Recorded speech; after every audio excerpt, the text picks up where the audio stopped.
O ensino e a igreja. Esta é a lição número 5 da classe de juvenis. Sal e luz no mundo, uma igreja relevante. Toda a escritura divinamente inspirada é proveitosa para ensinar, para redarguir, para corrigir, para instruir em justiça, para que o homem de Deus seja perfeito e perfeitamente instruído para toda boa obra, 2 Timóteo capítulo 3, versículos 16 e 17. O ensino é fundamental na vida de cada um de nós, aqui tanto no sentido bíblico, quanto também no sentido secular, né, da faculdade, da escola, do colégio, né? Isto é fundamental. O ensino ele nos esclarece, nos abre portas. Aqui, no entanto, vamos tratar da ideia do ensino e a igreja, como a igreja tem tratado a questão do ensino, uma vez que o ensino é fundamental para a nossa fé continuar firmada em Cristo, firmada nas verdades bíblicas. E o que é que a igreja tem ensinado? Será que a igreja, de fato, tem ensinado a palavra? No Novo Testamento, vemos que Jesus era um grande mestre e ensinava constantemente. Ele entregou aos seus discípulos o mandato do ensino. Atos dos Apóstolos, capítulo 1, versículo 1, nos traz uma orientação acerca do que nós temos que fazer, assim como Jesus fazia. Nos diz assim o texto: Fiz primeiro tratado ao Teófilo acerca de tudo que Jesus começou não só a fazer, mas também a ensinar. O que isso quer dizer para nós? Que a melhor forma de ensinar é fazendo. Albert Einstein dizia que a teoria é sempre assassinada mais cedo ou mais tarde pela prática. Então, se você quer ensinar corretamente uma pessoa, você precisa fazer, mostrar à pessoa como é que faz. É claro que algumas questões você pode mostrar a ideia, né? Você fala para a pessoa fazer algo, não ensina ele, essa pessoa, você apenas diz o que a pessoa tem que fazer. E você pode se surpreender com a forma com que essa pessoa pode fazer algo, que ela pode fazer algo ter fugir dos padrões, ela pode fazer de uma forma diferente e fazer corretamente. Isso você pode fazer no intuito de instruir, porque mas verdade é que a gente, para ensinar, nós precisamos saber fazer, para mostrar exatamente assim como Jesus. Ele ensinava fazendo. E Jesus é o nosso maior mestre. Nunca existiu e jamais haverá um mestre como Jesus. Jesus falava com autoridade, ele tinha todo o poder, ele falava e fazia acontecer. Jesus, ele estava dentro dos parâmetros de Deus e não dos parâmetros do mundo. O mundo muitas vezes se pegava a situações daqui da terra, em questões políticas, entre outras coisas, filosofias e tudo mais, mas Jesus estava centrado em Deus, e assim também nós devemos ser centrados no Senhor, estarmos prontos a ensinar dentro da palavra. Nós devemos a cada dia mais instruir as pessoas na palavra. Não é o que eu penso, é o que a Bíblia diz. Não é o que o pastor fala, é o que a Bíblia diz. Nós devemos ser orientados pela palavra. O que é ensino? As pessoas reconheciam que sua forma de ensinar era diferente dos demais mestres. Até os outros mestres lhe traziam questões. Os escribas especialistas nas escrituras também reconheciam sua sabedoria e firmeza nas palavras. Este é o nosso mestre. Tem um texto em Tiago 3 para você que é professor, para você que é mestre, está nessa grande obra, que é algo prazeroso, recompensador. É claro que existe algumas dificuldades, mas nós devemos ficar firmes. Tiago, capítulo 3, versículo 1, nos diz assim: Meus irmãos, não sejais muito de vós mestres, sabendo que receberemos um juízo mais severo. Sim, se você for mestre da palavra, o seu julgamento vai ser mais severo. Por outro lado, também será recompensado, né? Quando você está como um professor de escola bíblica dominical, ou professor de seminário, ou teologia, entre tantos outros ensinos bíblicos, Em primeiro lugar, nós precisamos compreender que nós somos pessoas salvas na pessoa de Cristo. E Jesus é o nosso maior mestre. Vemos aqui que Jesus fazia as coisas, as pessoas olhavam que de fato Jesus, a forma de Jesus ensinar era diferente. Por que Jesus era diferente? Porque ele ensinava na prática. Ele fazia as coisas acontecerem na prática. Ele fazia com que as pessoas entendessem, compreendessem de fato a mensagem do reino. Eu vou te dar um exemplo. Quando trouxeram uma mulher pega no ato de adultério, a lei dizia que essa mulher deveria ser apedrejada até a morte. E levaram essa mulher até Jesus. E quando foram questionar Jesus acerca disso, o que tinha que fazer, o que Jesus falou? Aquele que não tiver pecado, que seja o primeiro a atirar a pedra. Jesus estava mostrando ali que ele era muito acima da lei.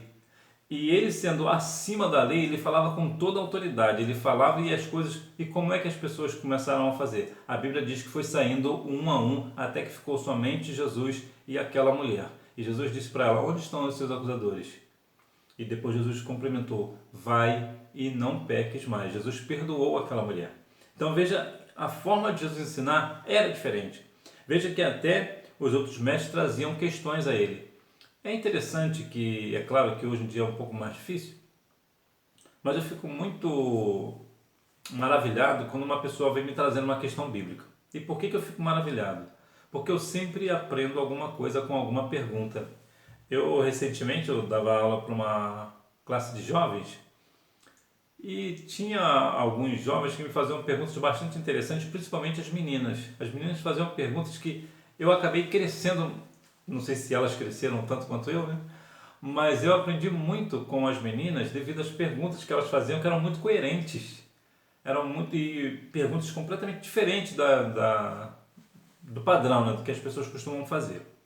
Pois bem, quando um mestre ou um professor ou até mesmo um aluno traz uma questão, mostra respeito por essa pessoa. Ou seja, se as pessoas traziam as perguntas para mim, quer dizer que elas tinham algum respeito por mim. Assim também era com Cristo. As pessoas levavam as questões a Cristo porque tinham respeito pela autoridade de Cristo. É claro que aqui eu não vou de maneira nenhuma me colocar como Cristo, mas aqui a ideia é muito prazerosa porque, pelo menos eu não sei aos demais, mas pelo menos para mim, a maior qualidade que eu tenho como professor de escola bíblica dominical é ver um aluno ou uma aluna crescer. Nada me dá mais alegria do que isso.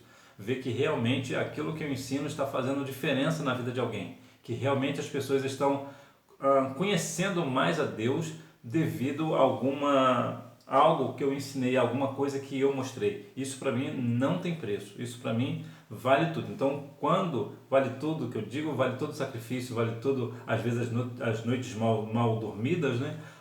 Horas a fios em estudando ou até mesmo as afrontas que acontecem.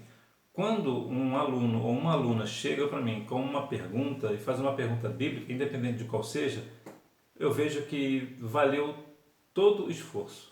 Porque quando alguém traz uma questão, mostra que realmente tem interesse pela palavra.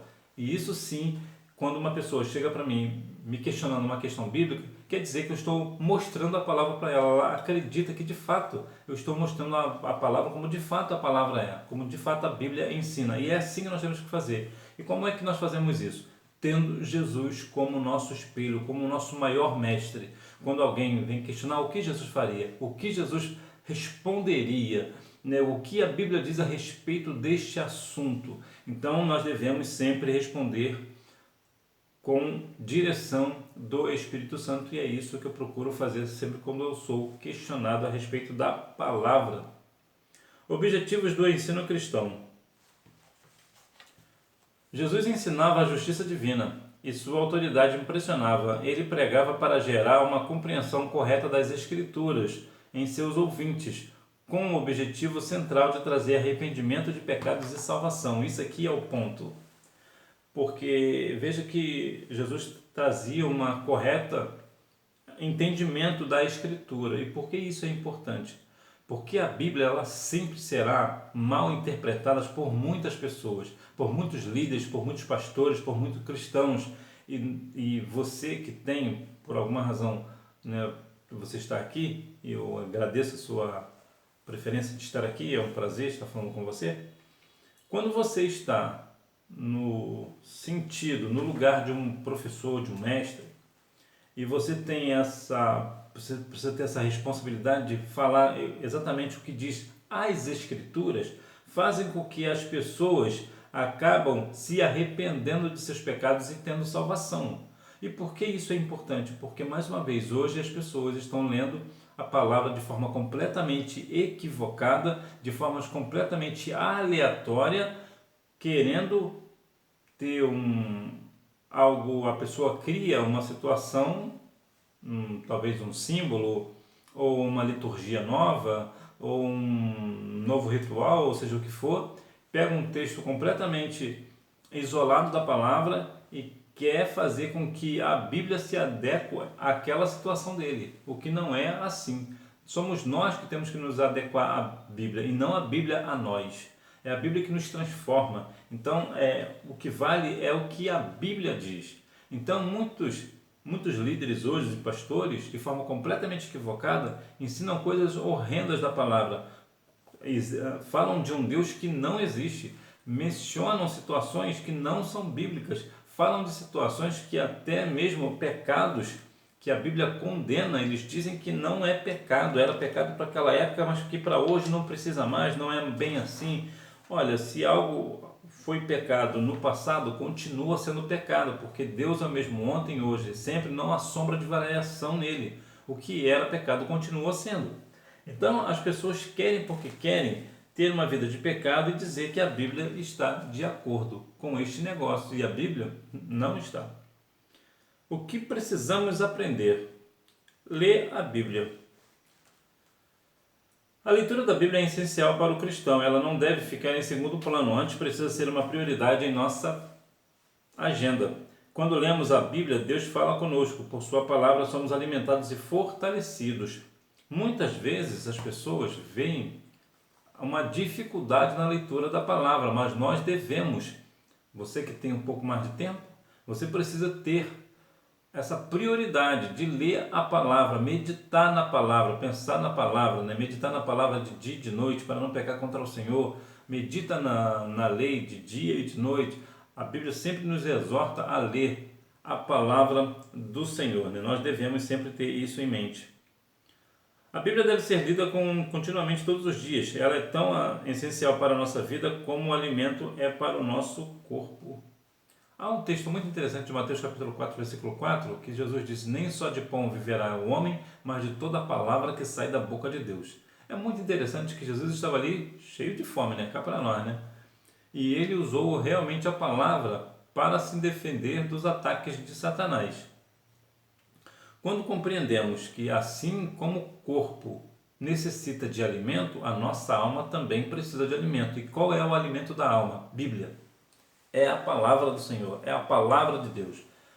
A sua alma está faminta? Leia a palavra, leia a Bíblia, que essa fome passa.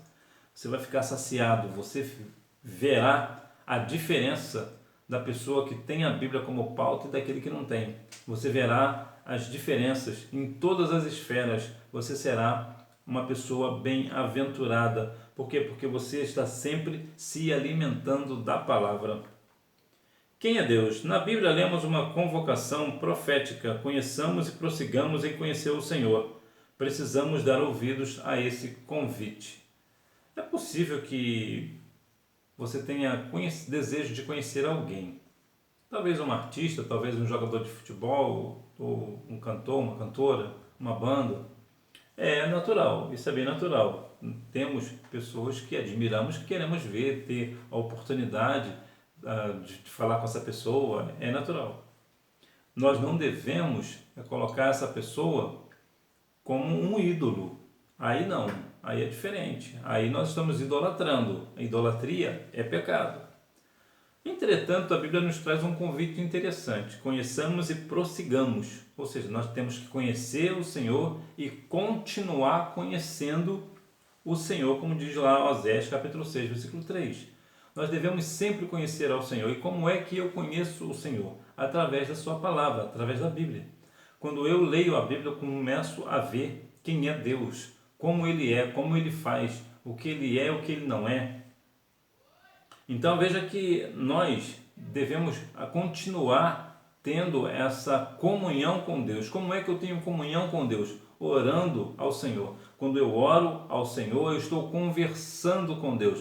E quanto mais eu converso com Deus, mais comunhão eu tenho. Assim como você tem com aquela sua pessoa amiga. Quanto mais você conversa com essa sua pessoa amiga, mais íntimo dessa pessoa você fica, mais comunhão com ela você tem. O que é comunhão? Comunhão é ter algo em comum. Então, o que eu tenho em comum com Deus? Eu só posso falar sobre comunhão com Deus se eu orar ao Senhor. Então, eu terei uma comunhão com Deus. Então, eu preciso conhecer o Senhor hoje, conhecer amanhã e continuar conhecendo o Senhor a cada dia. E a cada dia que eu conheço o Senhor, eu verei que o Senhor é sempre o meu pastor, é sempre o meu Senhor, é o meu Criador, Ele que me salvou, Ele que foi o Senhor que morreu na cruz do Calvário. Então nós devemos continuar conhecendo a Deus, conhecendo ao Senhor Jesus. Nós devemos continuar a cada dia mais, em toda a nossa vida, em toda a nossa trajetória, conhecer a Deus, ser fiel a Deus.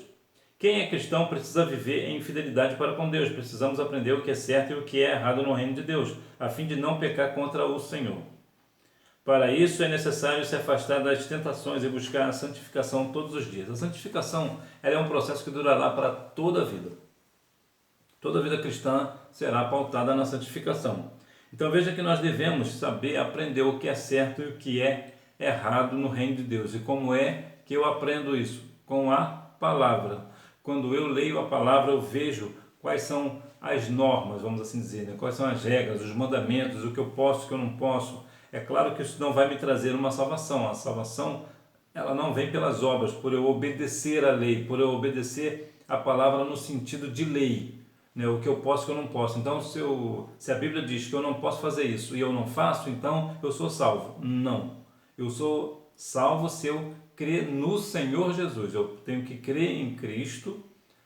A minha fé tem que ser pautada nele, a minha salvação vem dele. A salvação vem pela graça, mediante a fé em nosso Senhor e Salvador Jesus Cristo, e não por obras para que ninguém se glorie. Mais uma vez que eu aceito a Cristo como Salvador, eu preciso continuar firme no propósito de seguir os seus mandamentos, que é a Bíblia. Aí sim eu vou ver o que é certo e o que é errado. Aquilo que é certo eu vou fazer, aquilo que é errado eu evitarei fazer para não pecar contra Deus. Porventura, se eu pecar contra Deus, eu vou pedir perdão ao Senhor, vou confessar o meu pecado, deixar esse pecado, porque certamente assim eu alcançarei misericórdia. O importante é que nós venhamos continuar sendo fiéis a Deus.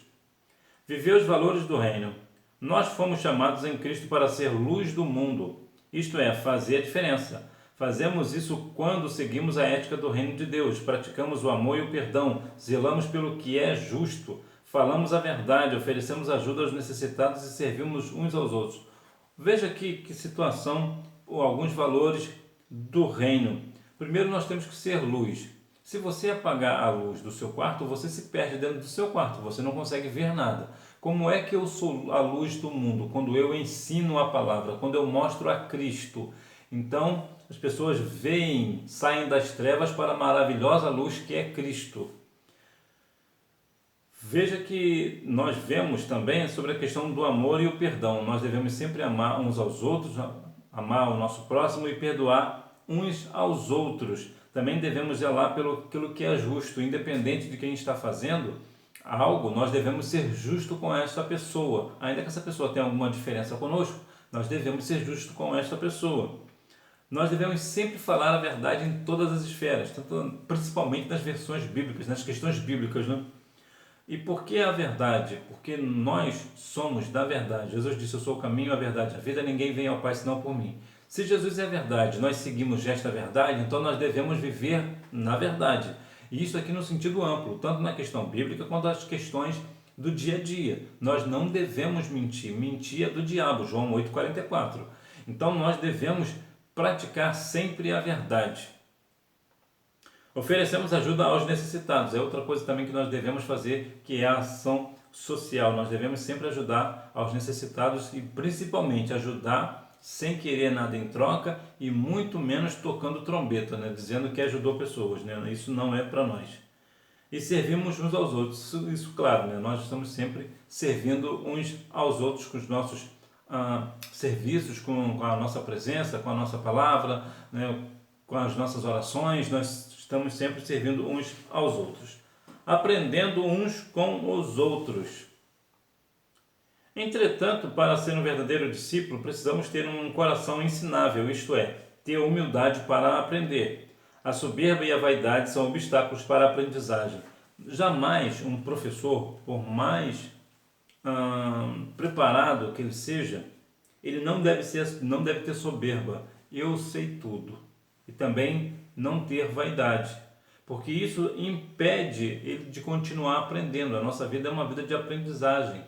Independente de quanto tempo nós vivemos nessa terra, será extremamente insuficiente para aprender as coisas, para aprender todas as coisas. E vemos que há até situações bem complexas de pessoas que às vezes sabem fazer muitas coisas complexas, mas não conseguem fazer uma coisa simples. Então veja que por mais que nós venhamos viver muito tempo, nós temos muita dificuldade e jamais teremos a possibilidade de saber fazer tudo. Então não pense, não caia nesta armadilha do diabo sobre a questão da soberba. Você pode ser muito bom professor, muito boa professora, graças a Deus por isso, honre a Deus por isso, ou ser mesmo um bom aluno, uma boa aluna, mas você não deve nem ter soberba nisso, por ser bom aluno, por ser uma boa aluna, por ser um bom professor, uma boa professora, e também não ter vaidade nisso. Então, nós devemos a cada dia mais estar prontos para continuar aprendendo mais e mais da palavra de Deus. Nós devemos ser eternos aprendizes, nós devemos continuar tendo um coração que está voltado para o ensino, um coração ensinável, que sempre, tanto na questão de ensinar, quanto também de aprender, nós devemos sempre estar aprendendo uns com os outros. Eu aprendi coisas com crianças, aprendi coisas com adolescentes. Na classe de jovens, a qual eu tive a oportunidade de estar ministrando durante quase 3 anos, estive com eles, é muito provável que eu acredito que eu tenha aprendido mais com eles do que eles comigo, porque eles falavam certas coisas muito interessantes e eu sempre presto muita atenção no que as pessoas dizem, no que as pessoas me dizem, e certamente eu aprendi muito, tive lições valiosíssimas com pessoas que tinham idade de serem meus filhos e minhas filhas. Então, para você ver que não há nenhuma dificuldade de você, independente da sua idade, você aprender coisas com pessoas bem mais novas do que você. Assim também, como também já ensinei coisas de pessoas. Eu tive um pastor que infelizmente já partiu para a eternidade, eu gostaria muito de tê-lo comigo ainda. Ele me ensinou muitas coisas, inclusive foi ele quem fez o meu batismo, e uma vez eu falei uma coisa para ele que ele não sabia, que era um texto de João, e eu falei com ele, eu fiquei maravilhado de dizer para mim, essa eu não sabia. E veja que ele não teve nenhuma dificuldade, tinha idade para ser meu pai, mas não teve nenhuma dificuldade de aprender com uma pessoa mais nova. Então, todos nós aprendemos uns com os outros. Para concluir, Jesus foi um grande mestre e a maior parte do seu ministério foi dedicado ao ensino. Ele entregou o mandato do ensino para a sua igreja. Todo cristão deve ser um aprendiz em seu desenvolvimento, através da leitura sistemática da Bíblia. Aprendemos sobre o nosso Deus, a sermos fiéis a Ele e a praticarmos os valores do reino de Deus. Então, mais uma vez, vamos enfatizar aqui que Cristo é o nosso maior mestre, que não há mestre como Ele, nunca houve e jamais haverá. E nós devemos aprender cada dia mais com o nosso mestre, saber estar junto, pensar junto, que eu digo, estar com o mesmo pensamento de Cristo, nós temos a mente de Cristo, somos transformados por Ele, então nós devemos procurar sempre as coisas que são de cima, para que assim nós venhamos alinhar o nosso pensamento junto com o que a Bíblia diz e junto com aquilo que Deus quer para a sua igreja. Nós devemos sempre aprender que nós somos servos do Deus Altíssimo e devemos ser fiéis a Ele e continuar a nossa vida de aprendizado, continuar aprendendo com o nosso Senhor através do Espírito Santo que nos guia, que nos direciona. Hora da revisão. Número 1. Jesus ensinou na sinagoga, no templo, nas casas à beira do mar, em cidades e aldeias. Número 2. Discipular e ensinar os que creem em Jesus a obedecer a tudo o que Jesus ensinou. Número 3. O ensino cristão deve ser bíblico, sistemático, contínuo e acessível para todos.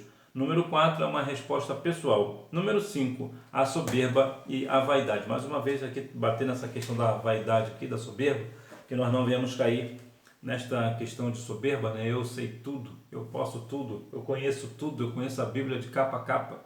Não há nada que eu não saiba responder.